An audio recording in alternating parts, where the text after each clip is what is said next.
एक अहम टॉपिक के साथ chapter number 20 reproduction second year biology के साथ हाजिर हूँ। Sir Qasim, SS biology subject specialist. तो जी, इस चैप्टर में रिप्रोडक्शन में 4 बुनियादी टॉपिक है। एक है मेल रिप्रोडक्टिव सिस्टम, और दूसरा है फीमेल रिप्रोडक्टिव सिस्टम, तीसरा है डिसऑर्डर ऑफ रिप्रोडक्टिव सिस्टम, और चौथा और आखिरी टॉपिक इसमें सेक्सुअली ट्रांसमिटेड डिजीज का है।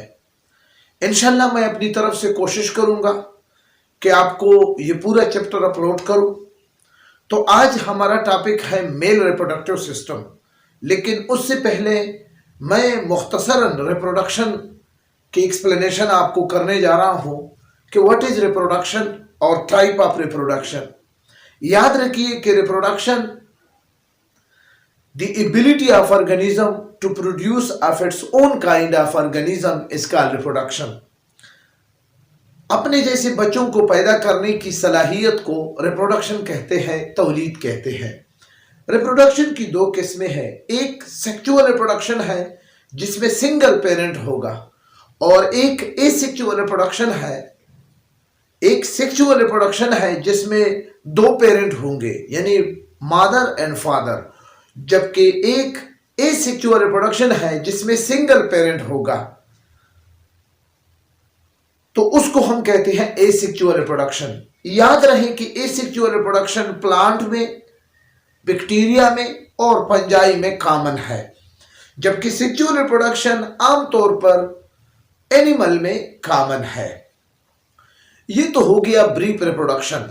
अब मैं शुरू करने जा रहा हूं कि mail reproductive system in human being.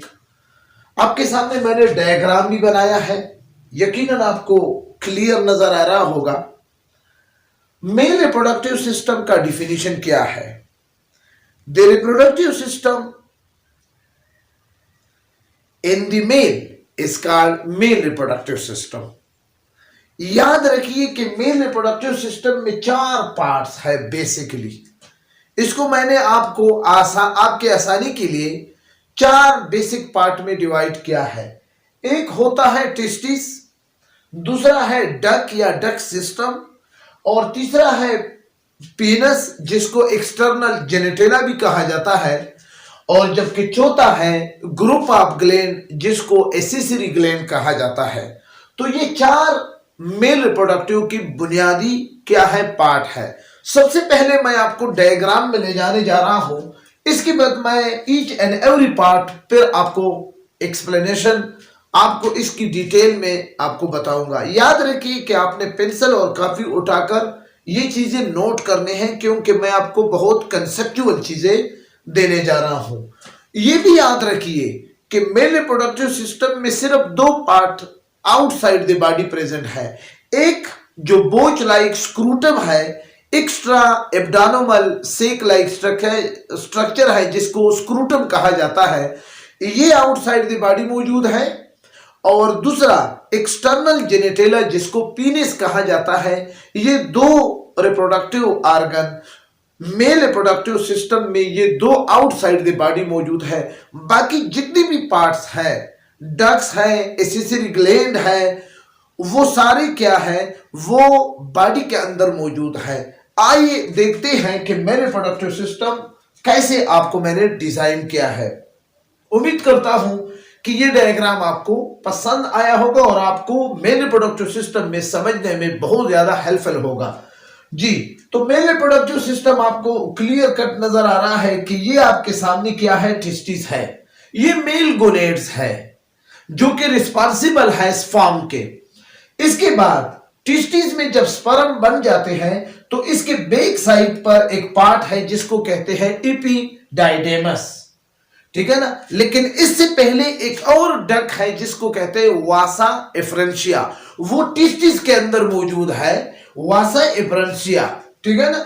तो सबसे पहले स्पर्म वहां चले जाते हैं बनने के बाद, यानी स्पर्मेटोजेनेसिस प्रोसेस मुकम्मल होने के बाद वासा एफरेंशिया में चले जाते हैं, और इसके बाद टेस्टिस के बैक साइड पर एक स्टोरिंग पार्ट मौजूद होता है जिसको कहते हैं एपिडाइडेमस। इसके बाद एक बड़ा मस्कुलर ट्यूब जिसको वासा डिफरेंस कहा जाता है या वासा डिफरेंशिया भी कहा जाता है, ये यहां पर, यहां से आपको नजर आ रहा है, ये मैं उंगली के ये यहां से लेकर यहां तक क्या है, इसी तरह राइट और लेफ्ट साइड दोनों साइड पर। याद रखिए कि मैंने यहां पर मेल रिप्रोडक्टिव सिस्टम में आपको यूरिनरी सिस्टम की भी कुछ पार्ट्स बना आपको नजर आ रहे हैं, जैसे ये ब्लडर है, यूरिनरी ब्लडर है, मसाना है, और ये वो मस्कुलर ट्यूब है जो किडनी से यूरिन को यूरिनरी ब्लडर में ट्रांसफर करते हैं जिसको कहते हैं यूरेटर। याद रखिए कि ये इसलिए मैंने यहां पर ड्रा किए है कि जिस तरह यूरिनरी ब्लैडर से होती हुई यूरेथ्रा और फिर इसके बाद पीनस में आते हैं, इसी तरह बिल्कुल जस्ट लाइक इसी रास्ते से स्पर्म भी आते हैं, ठीक है ना। इसलिए पीनस को यूरिनोजेनिटल डक्ट भी कहा जाता है क्योंकि ये डुअल फंक्शन करते हैं, एक यूरिन को कैरी करते हैं और एक स्पर्म को कैरी करते हैं, ठीक है। तो जी ये ट्यूब वास डिफरेंस किया है, ये यहां से होती हुई यहां तक जो एक्सटर्नल जेनेटिला के अंदर जो ट्यूब आपको नजर आ रहा है ये यूरेथ्रा है, ये यूरेथ्रा के साथ यहां पर मिल जाते हैं। लेकिन याद रखिए कि यहां पर जो मैंने आपको अभी बना रहा हूं ये सेमिनल वेजल है, ये चिंगम की तरह, जैसे हम किसी गम को मुंह में बार बार उसको प्रेस करने के बाद जैसे वो प्रेस हो जाते हैं, गम चिंगम यानी वो हो जाता है, तो बिल्कुल उसी तरह की शक्ल को ये इख्तियार कर लेते हैं, जिसको फिर हम कहते हैं कि ये सेमिनल वेजल है। और ये सेमिनल वेजल वास डिफरेंस के साथ मिलकर यूरेथ्रा के साथ जहां पर मिल जाते हैं तो उस हिस्से को हम कहते हैं एजेकुलेटरी डक्ट। अब ये एजेकुलेटरी डक्ट एक और यहां पर सेमिनल वेजल अपना सिक्रीशन करते हैं, यानी स्पर्म होती हुई ये यहां पर सेमिनल वेजल सिक्रीशन करते हैं। आखिर में मैं आपको फंक्शन भी बता दूंगा।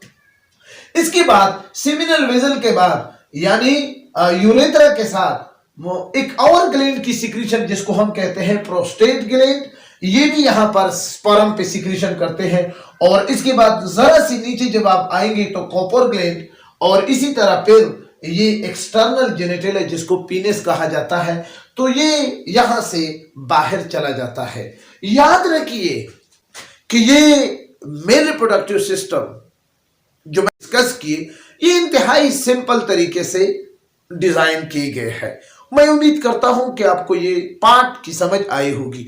अब मैं बारी बारी हर एक पार्ट्स पे आपको डिटेल देने जा रहा हूं, ठीक है ना। ये यूनिक वीडियो है, इंशाल्लाह इस तरह की डिटेल किसी यूट्यूबर ने, किसी बायोलॉजी की टीचर ने इतनी डिटेल से आपको मेल रिप्रोडक्टिव सिस्टम नहीं पढ़ाया होगा, ठीक है। तो सबसे पहला पार्ट, जैसे कि मैंने आपको कह चुका हूं कि मेल रिप्रोडक्टिव सिस्टम के 4 हिस्सों को, इस सिस्टम को मैंने 4 हिस्सों में डिवाइड किया है। एक है टिस्टिस, जहां पे स्पर्म बनता है। टिस्टिस के बारे में आप इंफॉर्मेशन सुने। टिस्टिस तादाद में 2 है। टिस्टिस ये मेल गोनेड्स है जिसकी रिस्पांसिबिलिटी है कि वो स्पर्म को बनाए। टिस्टिस के लेंथ जो है 1.5 से 2 इंच तक है। टिस्टिस का जो शेप है वो ओवल शेप है, यानी अरंड की बीज की तरह है।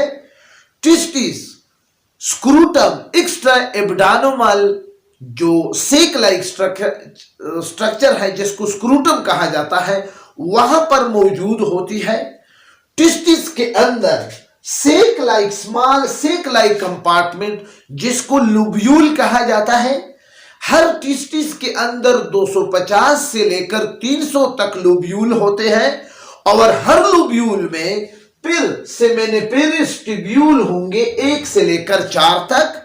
ये सेमेनिपेरिस ट्यूब्यूल के अंदर स्पर्म बनता है और इसके साथ साथ एक सेमेनिपेरिस ट्यूब्यूल की एवरेज लेंथ 5 मीटर तक है, ठीक है ना।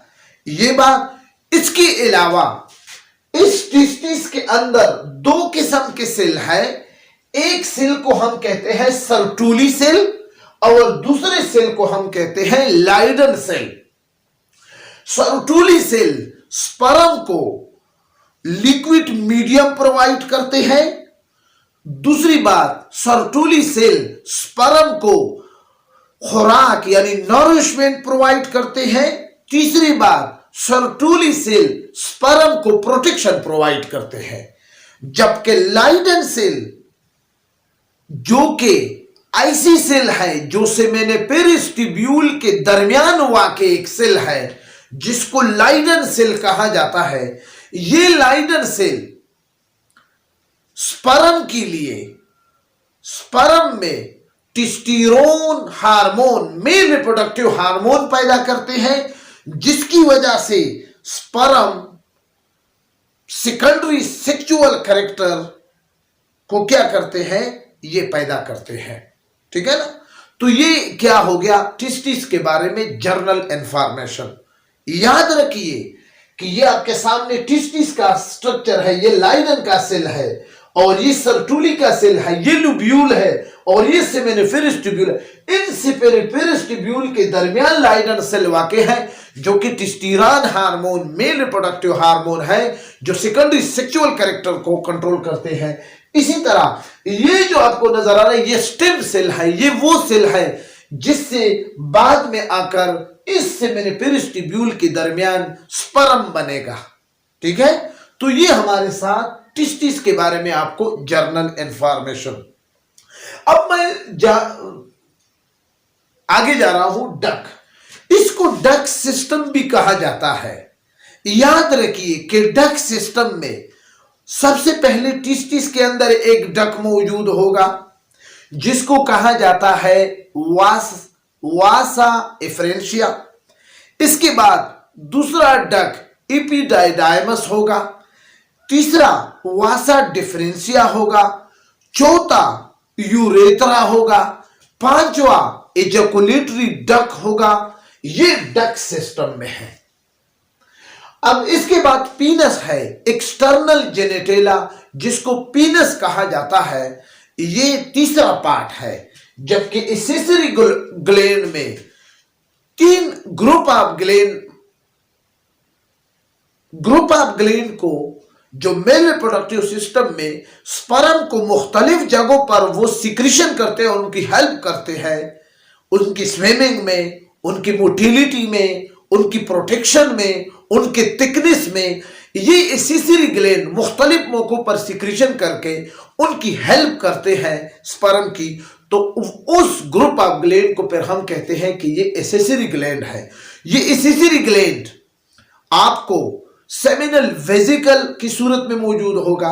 ये एक्सेसरी ग्लैंड प्रोस्टेट ग्लैंड की सूरत में और ये एक्सेसरी ग्लैंड कॉपर या बल्बोत्रल ग्लैंड की सूरत में मौजूद होगा। तो अभी मैं आपको डक सिस्टम के बारे में आपको डिटेल देने जा रहा हूं। सबसे पहले वासा एफरेंशिया, मिसाल के तौर पर ये टेस्टिस के अंदर है। जैसे ही स्पर्म बन जाता है तो ये क्या है, वासा एफरेंशिया, इसमें स्पर्म चला जाता है। याद रखिए कि ये वासा एफरेंशिया जो है ये तादाद में 10 से लेकर 20 तक है और ये सिर्फ एक काम करते हैं कि इस वासा एफरेंशिया के जरिए स्पर्म ट्रांसफर होता है टेस्टिस के बैक साइड पर जो एपिडाइडेमस वाक़ हैं इसको आ जाते हैं। क्लियर। एपिडाइडेमस का क्या काम है? एपिडाइडेमस का काम ये है कि ये स्पर्म को स्टोर करते हैं। ठीक है। और ये स्पर्म को खुराक देते हैं और इसके अलावा स्पर्म में स्विमिंग एबिलिटी पैदा करने का काम एपिडाइडेमस करते हैं। ठीक है। इसके बाद एपिडाइडेमस से लेकर वासा डिफरेंस या वासा डिफरेंशिया जो एक मस्कुलर ट्यूब है, ठीक है, जो एक मस्कुलर ट्यूब है जिसके जरिए स्पर्म कीरी होती है। कहां पर स्पर्म कीरी होती है? एब्डोमिनल कैविटी जिसको कहा जाता है एजैकुलेटरी डक्ट। क्लियर। याद रखिए कि वासा डिफरेंशिया का जो डायमीटर है वो एपिडायडाइमस से बड़ा है और वासा डिफरेंशिया में पेरिस्टेलिसिस के प्रोसेस के जरिए वापस स्पर्म कैरी होता है एजेकुलेटरी डक्ट में। वासा डिफरेंशिया वो ऑर्गन है जहां पर स्मूथ मसल के जरिए पेरिस्टेलिसिस के प्रोसेस होता है, ठीक है। इसके बाद वासा डिफरेंशिया से होकर एसेसरी ग्लैंड का जिक्र मैं बाद में करूंगा।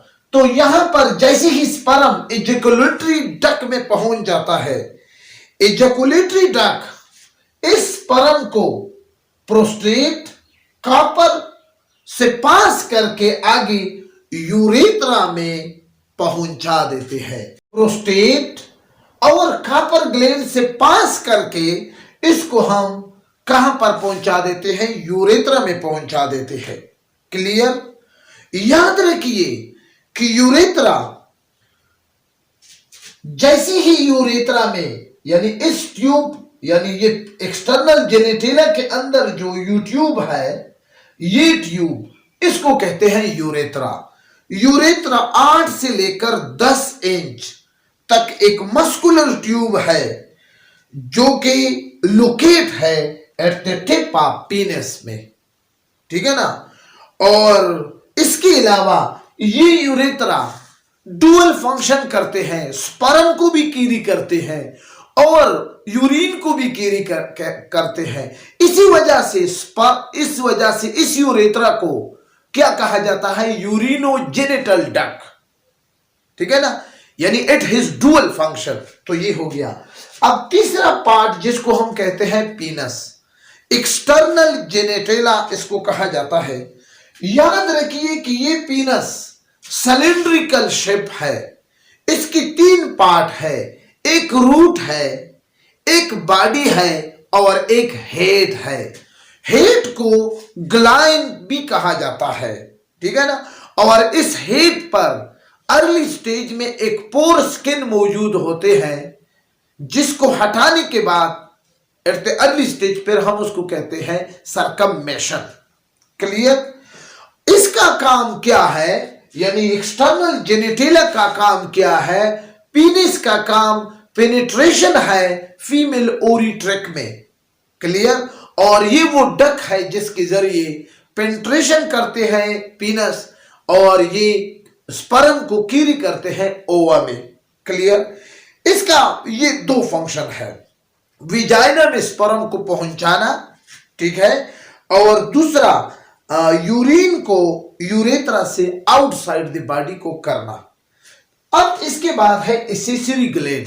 याद रखिए कि मेल रिप्रोडक्टिव सिस्टम का जो चौथा और आखिरी पार्ट है, जो कि इंतहाई अहम पार्ट है, एसेसरी ग्लैंड को group of gland present in the mail reproductive system जिसको कहा जाता है एसेसरी ग्लैंड।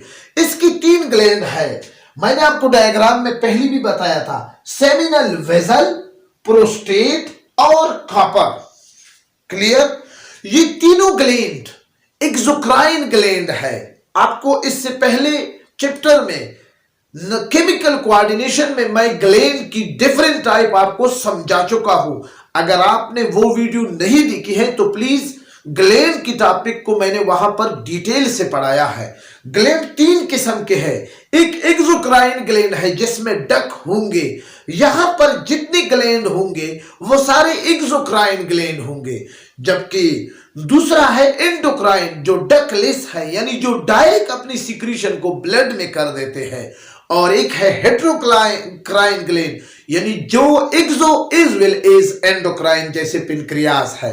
तो यहां पर हम एसेसरी ग्लैंड में हमारे साथ जो 3 ग्लैंड है, सेमिनल वेसल, प्रोस्टेट और कॉपर, ये तीनों ग्लैंड हमारे साथ एक्सोक्राइन ग्लैंड है। याद रखिए कि ये सेमिनल वेसल का जो ग्लैंड है, ये वासा डिफरेंशिया जैसी ही एजेकुलेटरी डक्ट के साथ एक खास हिस्से में इसकी सिक्रीशन होती है। ये तादाद में क्या है? 2 है। और ये एडल्ट में 2 इंच लॉन्ग है। सेमिनल वेजल्स के अंदर अल्कलाइन फ्लूइड है, ठीक है ना। अल्कलाइन फ्लूइड के अंदर फ्रक्टोज है यानी खुराक, शुगर, एस्कोर्बिक एसिड है और कागुलेटिंग एंजाइम है यानी जो वेस्कुलराइज है। यहां पर इसकी फंक्शन क्या है कि ये सबसे पहले लिक्विड मीडियम में सेमिनल वेजल जिसमें प्रोटीन और म्यूकस मौजूद हो और एंजाइम की वजह से ये पीएच को कंट्रोल करती है और इसके अलावा ये स्पर्म को खुराक देती है, ठीक है ना। दूसरा ग्लैंड हमारे साथ है prostate gland. Prostate gland single exocrine gland है जिसका शेप वॉलनट साइज ग्लैंड है यानी अखरोट की तरह है। प्रोस्टेट ग्लैंड एजुकुलेटरी से जरा नीचे है, यूरेथ्रा में वाक़ है। प्रोस्टेट ग्लैंड में लार्ज पोर्शन ऑफ फ्लूइड जिसकी वजह से ये सेमन बन जाते हैं, ठीक है ना। और इसके अलावा इस ग्लैंड में एंजाइम भी मौजूद होती है, ठीक है ना। Citrate is a source of nutrient है और कुछ और केमिकल भी मौजूद होते हैं। याद रखिए कि prostate gland smooth muscle tissue है जिसकी वजह से ये कीरी होते हैं यूरिन या सेमन आगे की तरफ। इसके अलावा ये प्रोस्टेट ग्लैंड सपोर्ट और प्रोटेक्शन ड्यूरिंग इजैकुलेशन स्पर्म को देते हैं। तीसरा हमारे साथ है कोपर ग्लैंड। कोपर ग्लैंड को बल्बोतरल ग्लैंड भी कहा जाता है। ये भी एक्सोक्राइन ग्लैंड है लेकिन ये पेयर में है, 2 यानी सेमिनल वेजल भी पेयर में है और कोपर ग्लैंड भी पेयर में है, जबकि प्रोस्टेट ग्लैंड सिर्फ सिंगल था।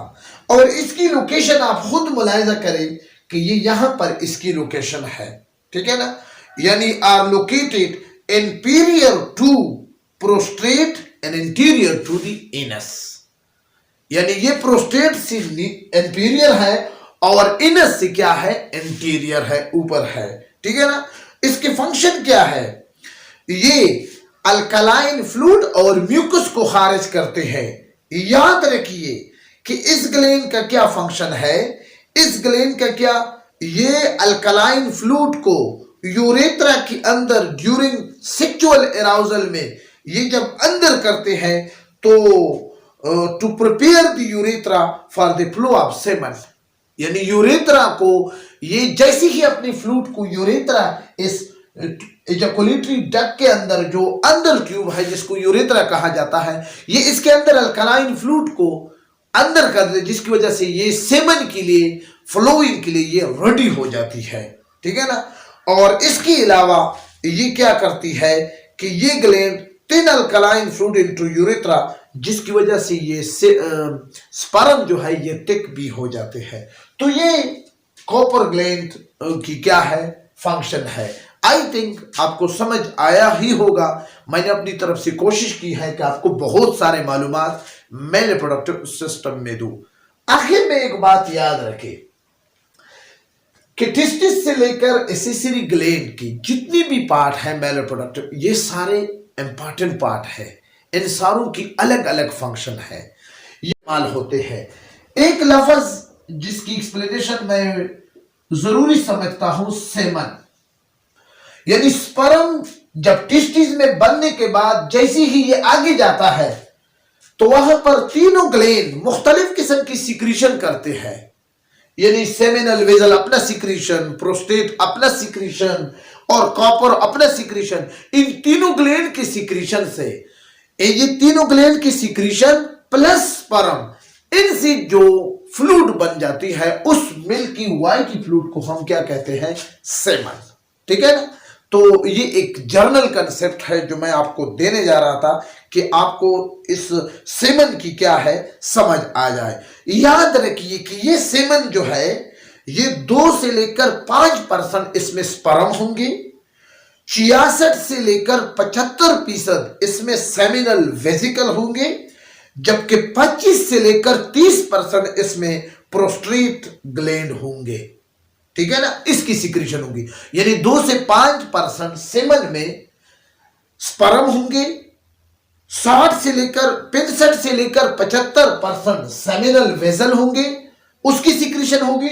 जबकि प्रोस्टेट ग्लैंड की सिक्रीशन 20 से लेकर 30% होगी। एक एडल्ट ह्यूमन हेल्दी इंसान में सेमन एक 20 और 150 मिलियन क्या है पर मिलीलीटर इसके हिसाब से है। याद रखिए कि ये सेमन, इसका टिपिकली जो कलर है वो ग्रे है या बाज़ औकात येलोइश कलर भी हो सकता है। सेमन का जो पीएच है 7.2 से लेकर 7.6 तक है। क्लियर? ये बात भी याद रखिए कि टेस्टिस का जो फंक्शनल टेम्परेचर है वो 35 है। इस सेमन का क्या क्या फंक्शन है? सेमन का ये फंक्शन है कि ये एक एसिटिक और बेसिक मीडियम को ये न्यूट्रलाइज करते हैं, एक काम। दूसरा, ये क्या करते हैं, ये स्पर्म को क्या करते हैं, उसमें मुख्तलिफ किस्म के सब्सटेंसेस ऐड होने की वजह से ये विजाइना के अंदर ड्यूरिंग आफ्टर कॉपुलेशन ये वहां पर एनवायरनमेंट को इसके लिए अल्कलाइन कर देते हैं। ठीक है ना। और इसके अलावा ये स्पर्म की ट्रांसपोर्ट में भी हेल्प करते हैं। इसके अलावा ये सेमन जो है ये इसको खुराक भी देती है और ये सेमन इसको प्रोटेक्शन भी देती है। तो ये सारे काम सेमन के हैं। I think mail reproductive system आपको समझ आया ही होगा। फिर भी अगर आपका कोई क्वेश्चन है, इंतहाई डिटेल से मैंने अपनी तरफ से कोशिश की है कि आपको पेपर वाइज आपको क्या करूं, ये वीडियो अपलोड करूं। Thank you for watching my video. अगर चैनल को सब्सक्राइब नहीं किया है तो लाजमी तौर पर चैनल को सब्सक्राइब करें और वीडियो को लाइक करें। हम आप लोगों के लिए काम करते हैं, आप लोगों के लिए वीडियो अपलोड करते हैं। जब आप रिस्पांस देंगे तो इससे भी ज्यादा हम कोशिश करेंगे आपको मजीद अच्छे अच्छे कंटेंट देने की। Thank you for watching my video. अपने दुआओं में याद रखिए। खुदा हाफिज।